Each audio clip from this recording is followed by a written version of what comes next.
not I put this on the floor, but if sharpness in the way, then housing works.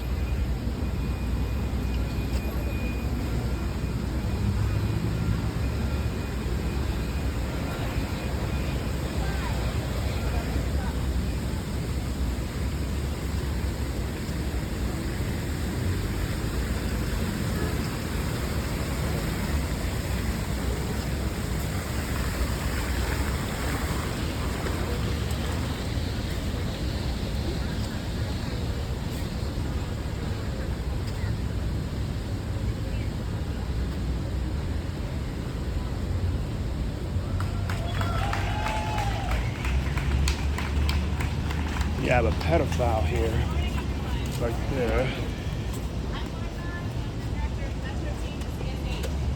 Thank you all for being here today and Sorry about that. supporting Intro 1100 because jail is not home.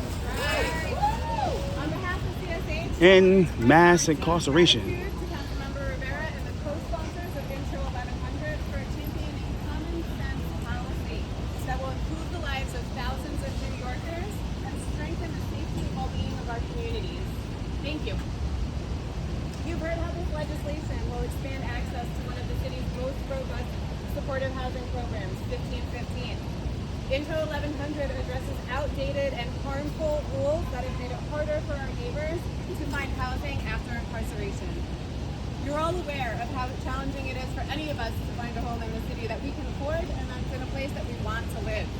Now imagine how much more difficult that is for our neighbors returning from Rikers, who are often navigating this with limited resources and support. Too often, our neighbors leaving Rikers get trapped in a cycle of homelessness and incarceration without ever receiving the services and support they need to stabilize their lives. This cycle does not help people. This cycle is ineffective. This cycle is costly for New York taxpayers. And this cycle makes our communities less safe. And we have to remember that people, especially those who are struggling, are not dispensable. Right? For many people leaving incarceration, supportive housing is the solution. It's a proven intervention that offers healthy and stable transitions into housing after incarceration. It increases housing retention, decreases recidivism, and in the past, city leaders have recognized how well supportive housing works and have allocated resources to make that supportive housing available. However, despite these investments, outdated eligibility criteria have created barriers. According to the most recent LO3 report, over 700 people exiting Rikers were deemed eligible for supportive housing, yet fewer than 3% were referred to available units. Right. No. And that's why CSH supports Intro 1100. It will make it easier for an estimated 2,600 individuals detained on Rikers each year to access supportive housing. Intro 1100 changes the eligibility criteria so that time spent in Rikers will count as time spent experiencing homelessness. Because why? Jail is not a home. Today's vote at City Hall is the result that shit hurt of yesterday, hard-working right? collaboration by advocates, impacted individuals, and we must ensure that people leaving Rikers are not forced to languish in shelters or on the streets before being deemed homeless enough to qualify for housing. If passed, Intro 1100 will help thousands of New Yorkers find stability and dignity and the support that they need to thrive. Because everyone in this city deserves a place to call home. Again, we are so grateful to Councilmember Rivera and the co-sponsors on this bill, and we look forward to working with the administration once it passes to continue the work of ensuring that the folks that are most in need of the most robust resources the city has to offer can access them. Lastly, I'd be remiss if I did not thank our Jail Is Not a Home Steering Committee, an incredible of advocates and dedicated stakeholders who have helped shape and form this legislative effort. Thank you. So we know housing works, shelters don't. Housing works, shelters don't. Housing works, shelters don't. Housing works. Thank you. I want to bring up our public advocate. Is no stranger to this movement. Has stood with us time and time again, and I am proud to call him a colleague and a friend. Public advocate Jamani.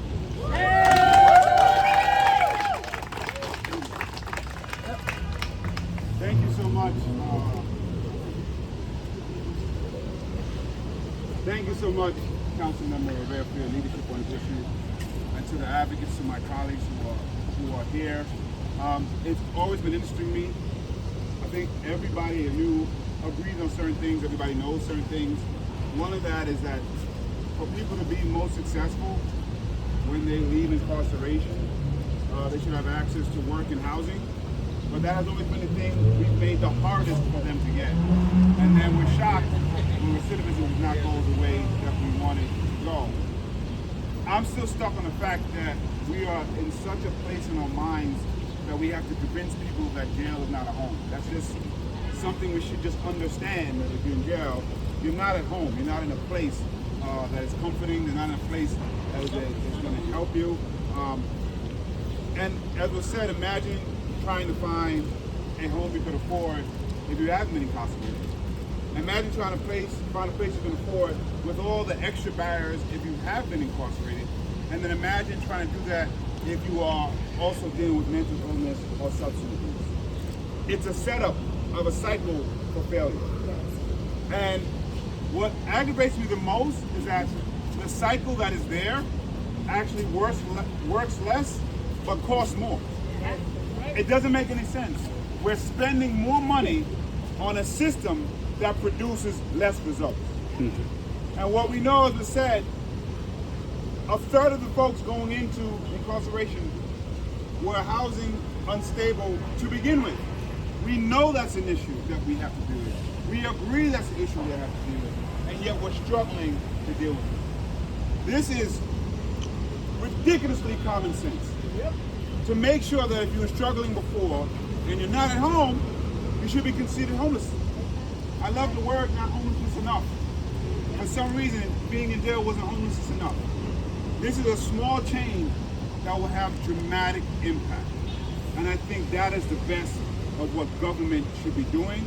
And seeing that happen in combinations with advocates warms my heart in a time and space where there's not a lot of things there to warm our hearts. So I just want to say thank you for coming together to do this common sense thing that's going to help so many people.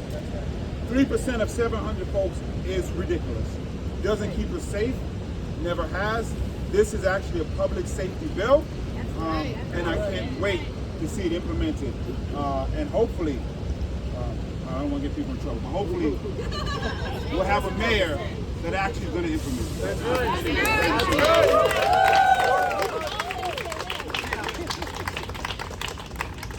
We dream about the city that we want, right? I want to thank the public advocate for mentioning public safety.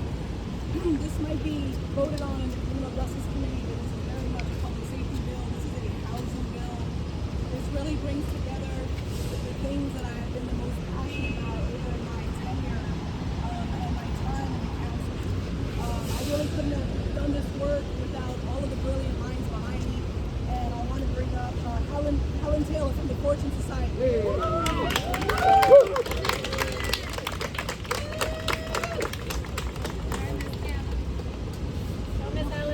Good morning, everyone.